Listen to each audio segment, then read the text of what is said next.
Good morning friends, मैं प्रवीण कुमार आपका इस वीडियो में स्वागत करता हूं।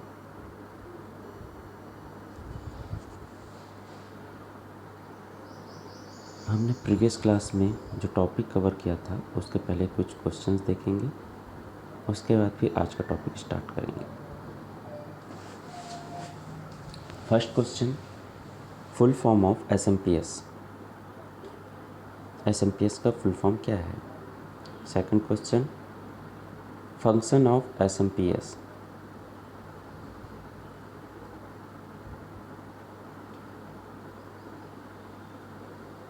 Third question, how to adjust the voltage in SMPS.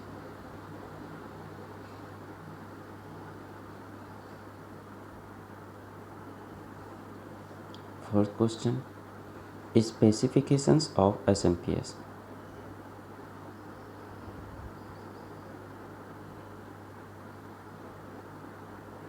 Next, applications of SMPS.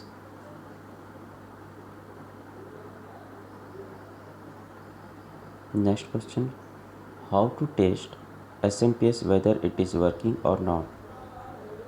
SMPS को कैसे चेक करेंगे कि वो वर्किंग कंडीशन में है कि नहीं है।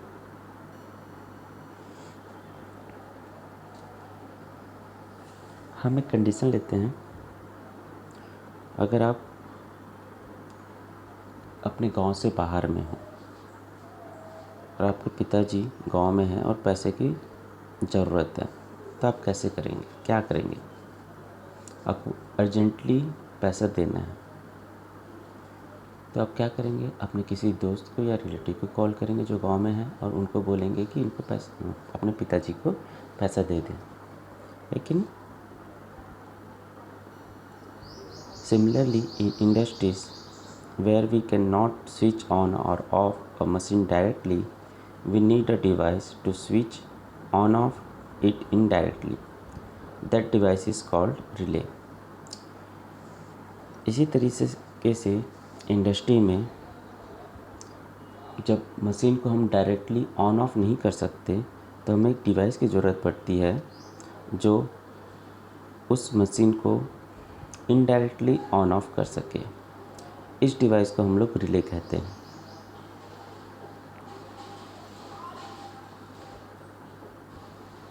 Relays prevent the user to have direct contact to the main device power supply that is operating at high voltage.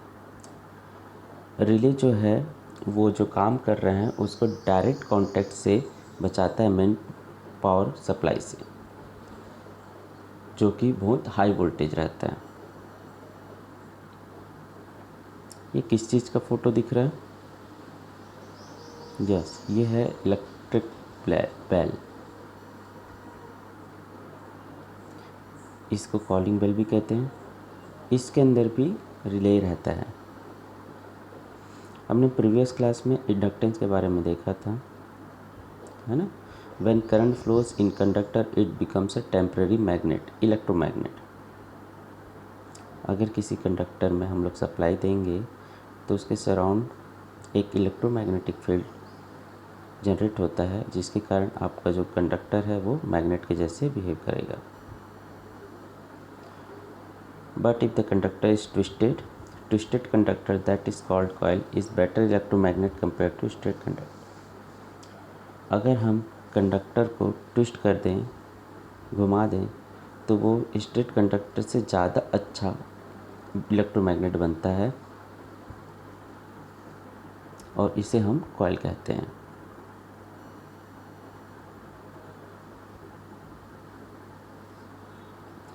We have understood that when the copper wire is twisted and made as coil, and if current passes through it, it attracts more compared to linear conductor। हम समझ चुके हैं कि copper wire को अगर हम twist कर दें और उसको कॉइल बना दें और उसमें करंट पास करें तो वो अट्रैक्ट करेगा, वो इलेक्ट्रोमैग्नेट बन जाएगा।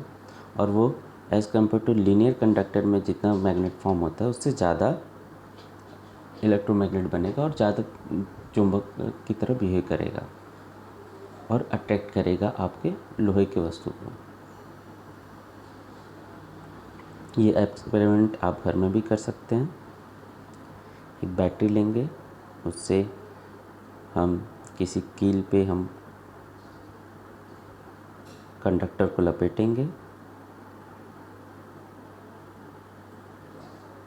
उसके बाद दोनों सिरे पर हम स्विच के थ्रू सप्लाई देंगे बैटरी से, और जैसे ही हम सप्लाई देंगे हम देखेंगे उसमें इलेक्ट्रोमैग्नेट फॉर्म हो जाएगा और किसी लोहे की बनी वस्तु के पास लेके जाएंगे तो वह उसे अट्रैक्ट करेगा।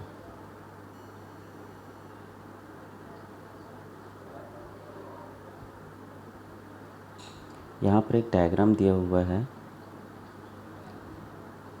मेन फेज से स्विच के थ्रू हम एक मोटर को चला रहे हैं। मोटर का जो करंट रेटिंग है वो 50 एम्पियर है। क्या ये सुरक्षित है मैनुअली ऑपरेट करने के लिए, मैनुअल स्विच से ऑपरेट करने के लिए? यस, ये सुरक्षित नहीं है, because current required to run a motor is high. 50 ampere अगर आपके करंट को ऑपरेट करने के लिए चाहिए और स्विच से होते हुए जाएगा तो वो बहुत डेंजर रहेगा। इसके लिए हम मैनुअली स्विच का यूज़ नहीं करेंगे। So if we can pull the switch from disconnect position to connect position और connect position to disconnect position by using magnetic attraction, then we are working under safe condition. यहाँ पर अब उस motor को अगर on off करना है तो हम लोग मैग्नेटिक अट्रैक्शन के थ्रू इसे करेंगे, जो ज़्यादा सेफ है।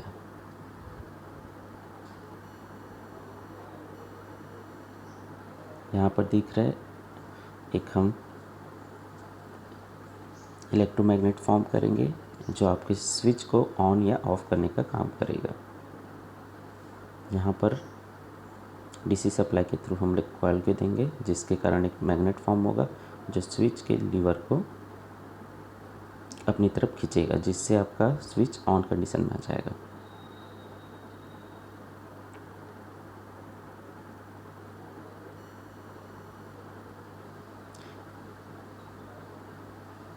एक रिले से हम एक या ज़्यादा स्विचेस को ऑपरेट कर सकते हैं। यहाँ पर जैसे दिख रहा है डायग्राम पे, हम सिंगल रिले के थ्रू, जिसमें डीसी सप्लाई है, मेन सप्लाई के दो अप्लायंसेस, एक मोटर और एक फैन को ऑपरेट कर रहे हैं।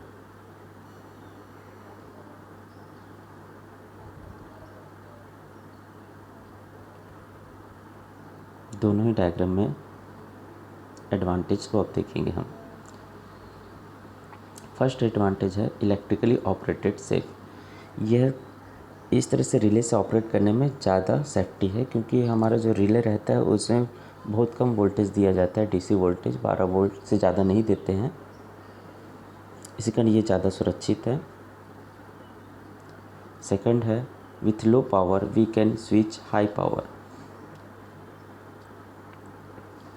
लो पावर रहता है तो इसके थ्रू हम लोग हाई पावर, जो जिसमें ज़्यादा करंट जा रहा है, उसको ईज़िली ऑन ऑफ कर सकते हैं, स्विचिंग कर सकते हैं।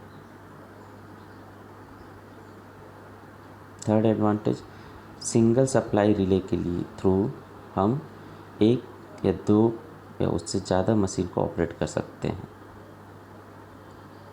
On the all machines of the machines one can on और and other can be off and vice versa. इस तरह से हम अलग अलग कर सकते हैं।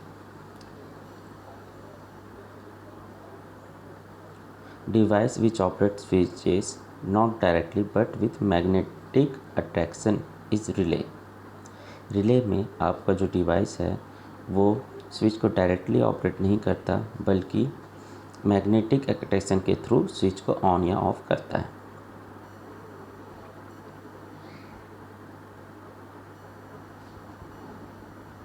Structure of relay. Relay should have two circuits minimum, one excite या control circuit, one to connect to load या power circuit।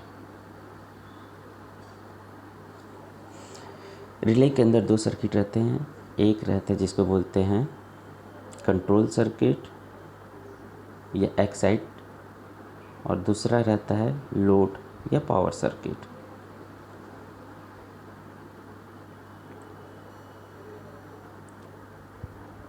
लोड को हम दो तरीके से ऑपरेट कर सकते हैं।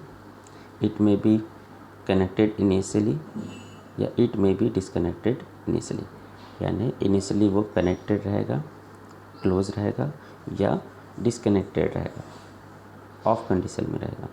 If it is connected initially it is normally close NC, और if it is not connected initially then it is normally open NO।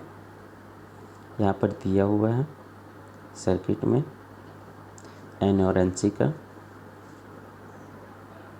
Excited circuit और लोड सर्किट। 1 और 3 हमारा एक्साइटिंग सर्किट है और 2 और 4 हमारा लोड सर्किट। Relay operation. और normally open circuit when excited और de-energised become closed contact. यहाँ पर दिख रहा है NO,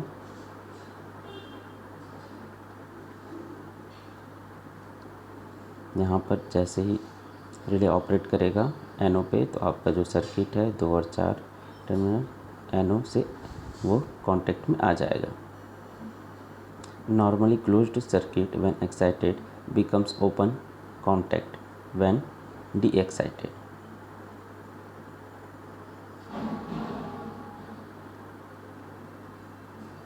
एक्साइटिंग पोजीशन में जो क्लोज रहेगा वो डी एनर्जाइज होने पर ओपन सर्किट में हो जाएगा।